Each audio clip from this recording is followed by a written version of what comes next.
and you cannot take life advice from a cranky squirrel.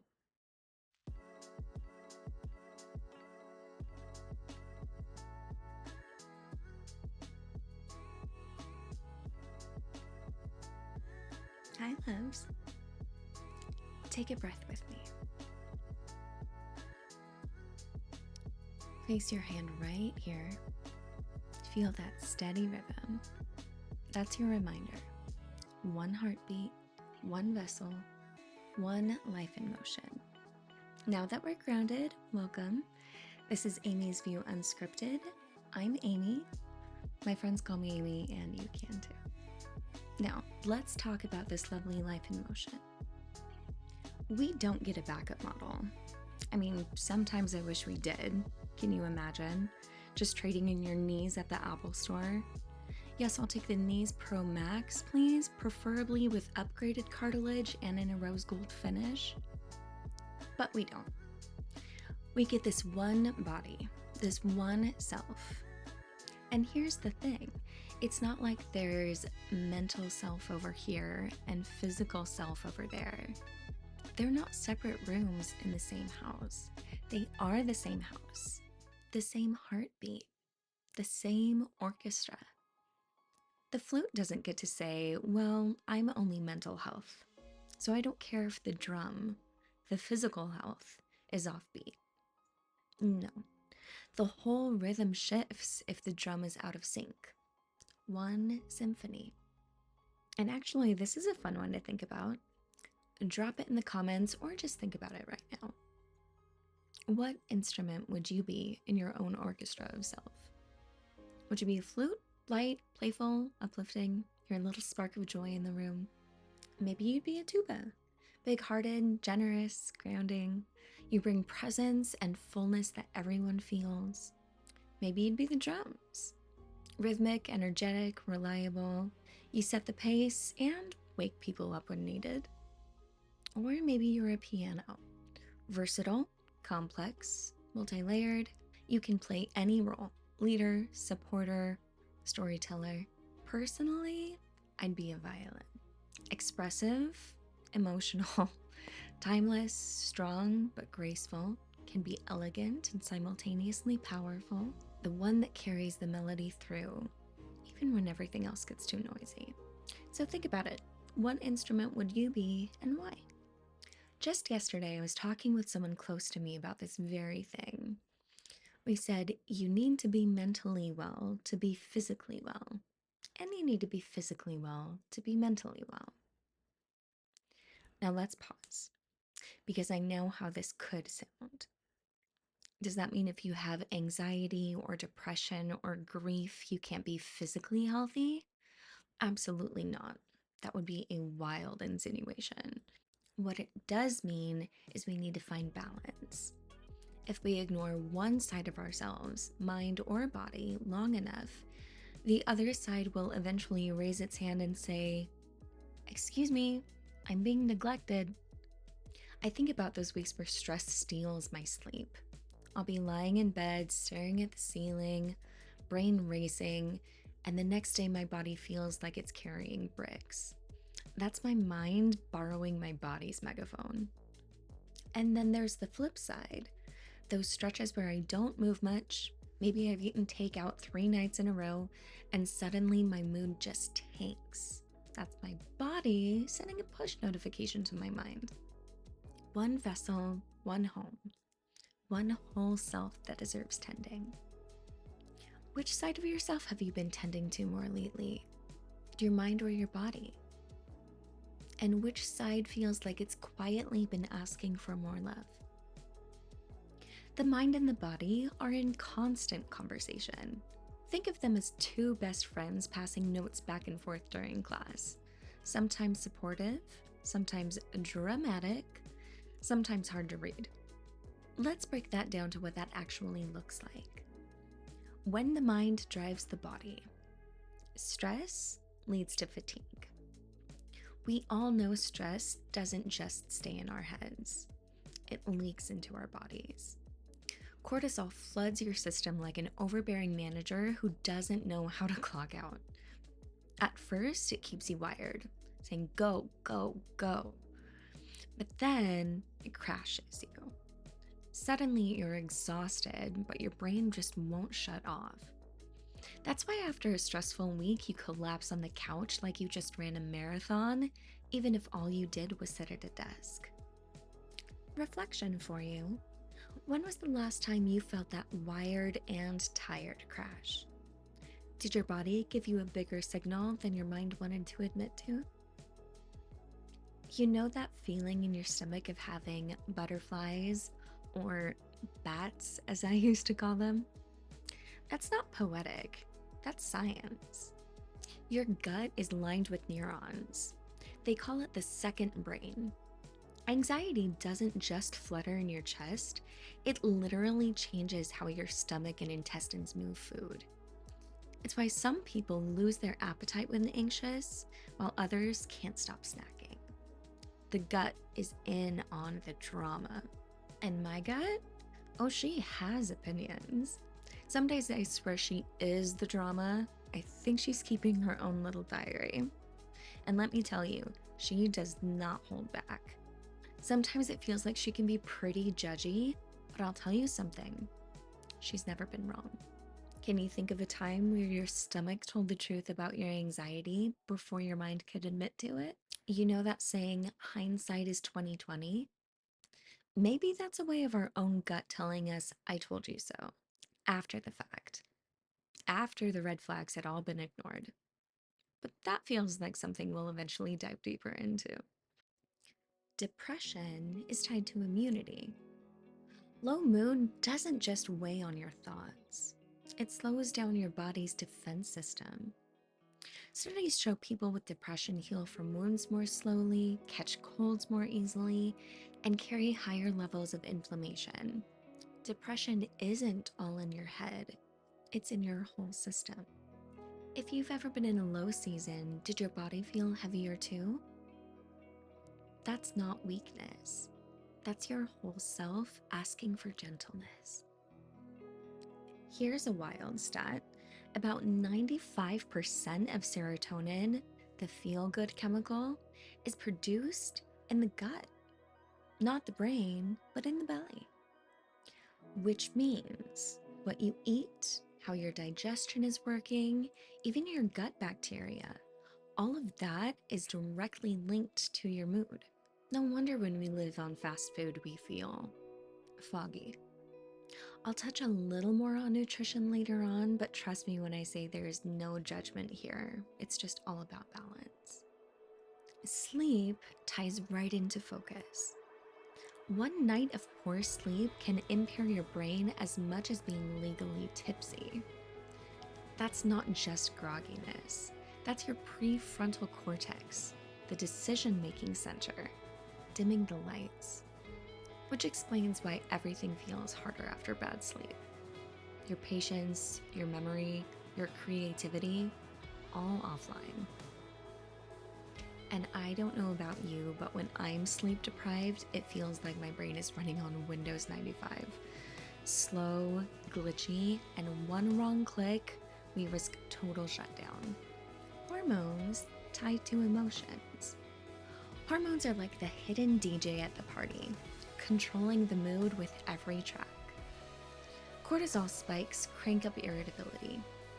Estrogen dips can bring waves of sadness. Progesterone changes can stir anxiety. None of this makes you too much. It makes you human. When your emotions turn up the volume, maybe it's not you being too much. Maybe it's your body taking over as DJ for the day. Movement is tied to clarity. Even a 10-minute walk changes your brain chemistry. Exercise increases dopamine and BDNF. Think of it as a Miracle-Gro protein for your brain cells. Movement isn't punishment, it's medicine. And it doesn't have to be a gym membership. Stretching, walking, dancing in the kitchen all count. Some of my best ideas show up mid-walk, not mid-work. It's like my brain says, oh, you're moving? Okay, fine, I'll talk. What kind of movement clears your head best? Walking, stretching, dancing, something else. It's not mind or body. It's one system in dialogue. Your job isn't to silence one voice, it's to learn how to listen to both. Okay, so the mind and body are constantly DJing each other's moods. But what's running the sound system? Your nervous system. And if the system's glitching, it doesn't matter how good the playlist is, it'll still sound like static. Which means sometimes we need to learn how to reset the soundboard. Let's look at a few simple ways to do just that. First on the list is breath work. Your breath is the remote control for your nervous system. When you exhale slowly, you send a signal through the vagus nerve that says, "We're safe." That one message flips your body out of flight or fight and into rest and digest. Try it with me. Inhale for 4. Hold for 4. Exhale for 6.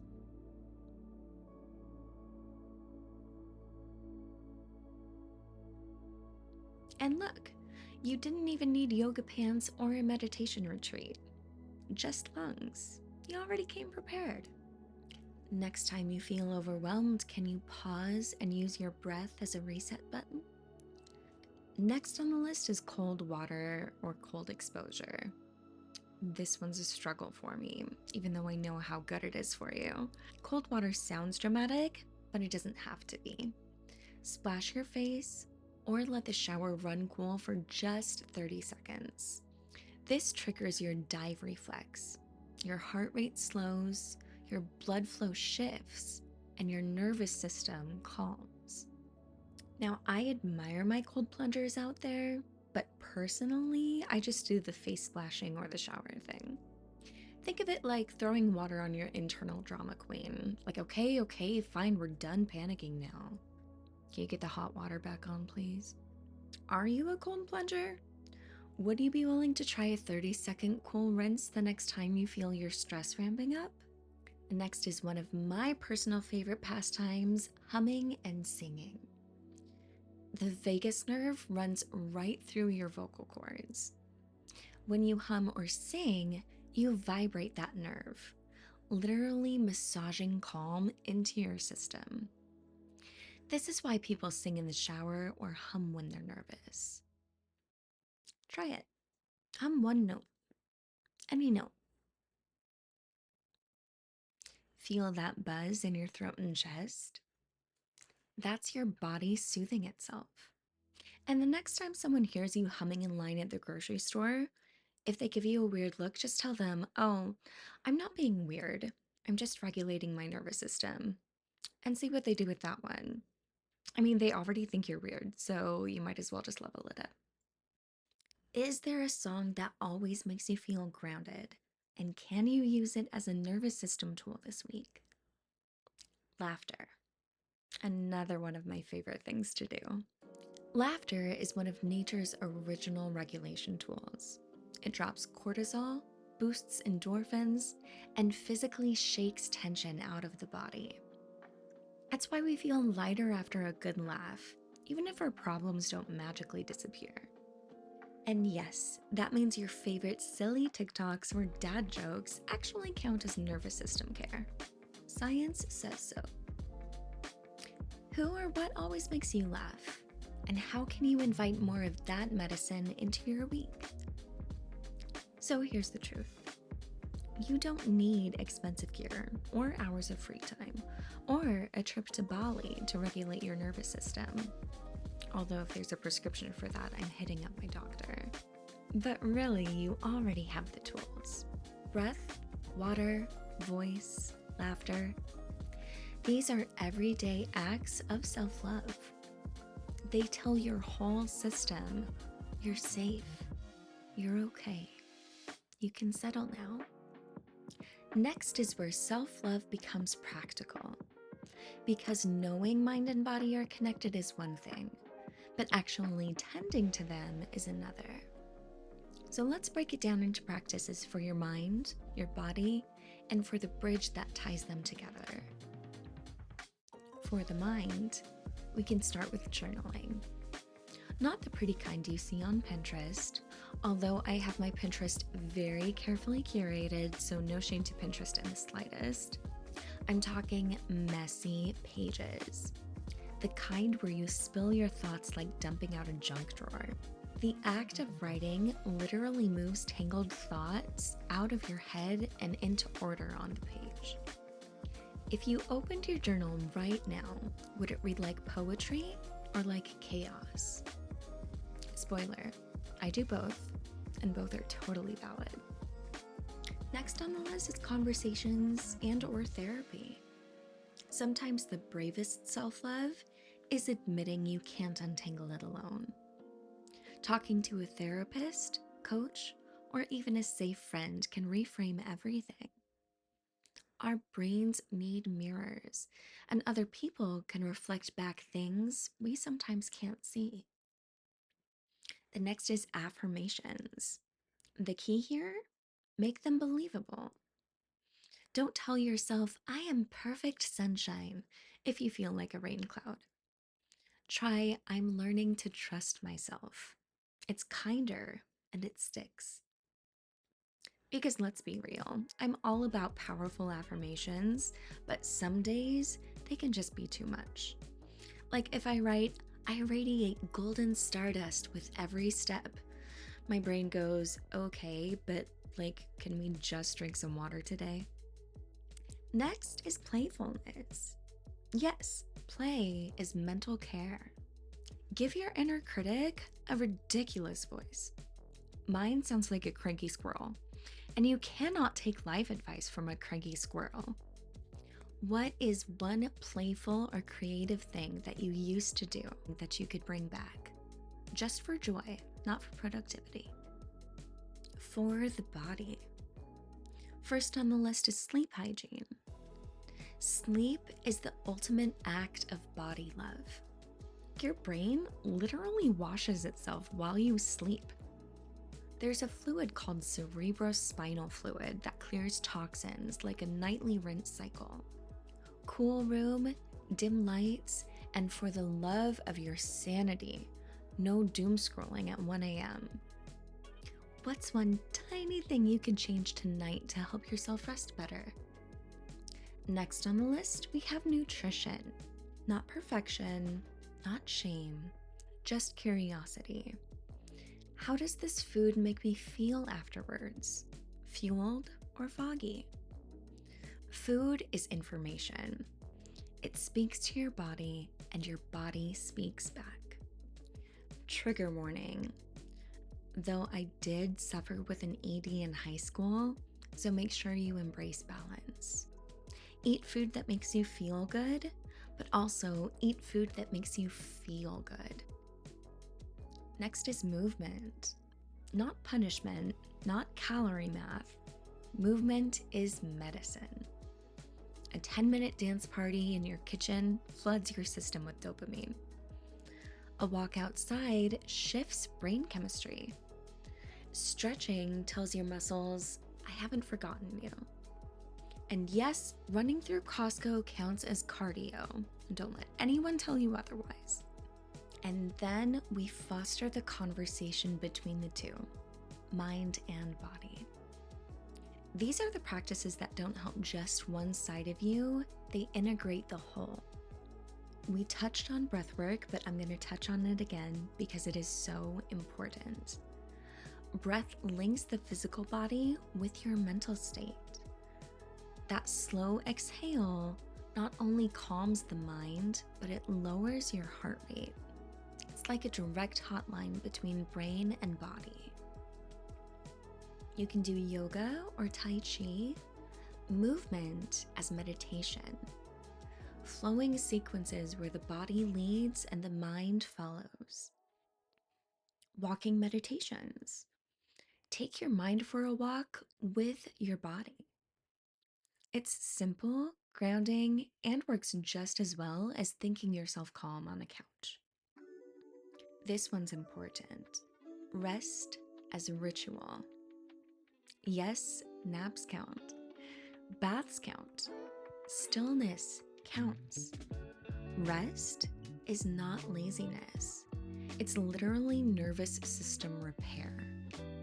Science shows that even a 20-minute nap can improve memory function and resets your focus. So few of us give ourselves permission for this ritual, but it is so important. So the next time someone interrupts your nap, just say, "Excuse me, I'm optimizing hippocampal efficiency." Maybe I'll try yelling that to Siri on Saturday morning to snooze my alarm. Which bridging practice feels most accessible for you this week?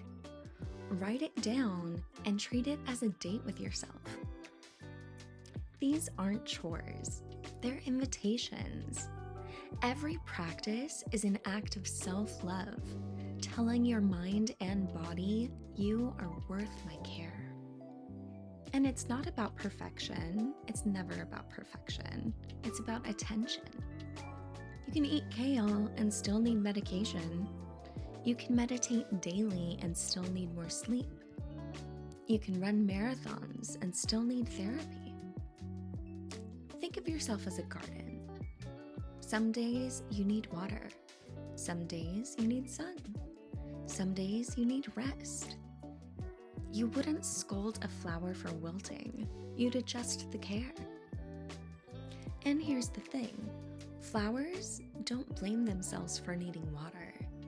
They don't apologize for leaning towards the light. They just exist, and they take what they need when it's offered. That's balance. That's the model. Where have you been too hard on yourself lately? Where could you meet yourself with curiosity instead of criticism? Self-love ripples outward. When you care for your whole self, you speak kinder, you show up steadier, are more resilient, and bring more presence. And self-care is going communal. Retreats, group meditations, self-care dates with friends, and yes, solo dating too. Solo dating is so important for so many reasons. A little less communal, but no less important. You deserve to take yourself out. Show yourself off. Honestly, that's how I learned to be comfortable with my own voice. You have to learn how to enjoy your own company. And trust, you deserve it. Order dessert for yourself. When the waiter asks you if you're celebrating anything, say yes. Me. Picture someone who benefits when you're rested and whole. Hold them in your mind.